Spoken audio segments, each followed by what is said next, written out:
You ask Tiger to solve. This deals with linear equations with one unknown. The final result is a equals -5/8. Let's solve it step by step. Simplify the expression. Group like terms. Simplify the arithmetic. Group all constants on the right side of the equation.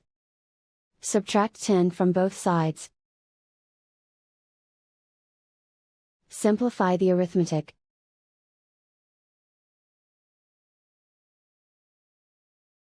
Isolate the a. Divide both sides by 16. Simplify the fraction.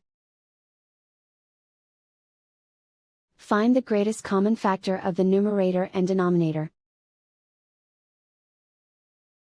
Factor out and cancel the greatest common factor.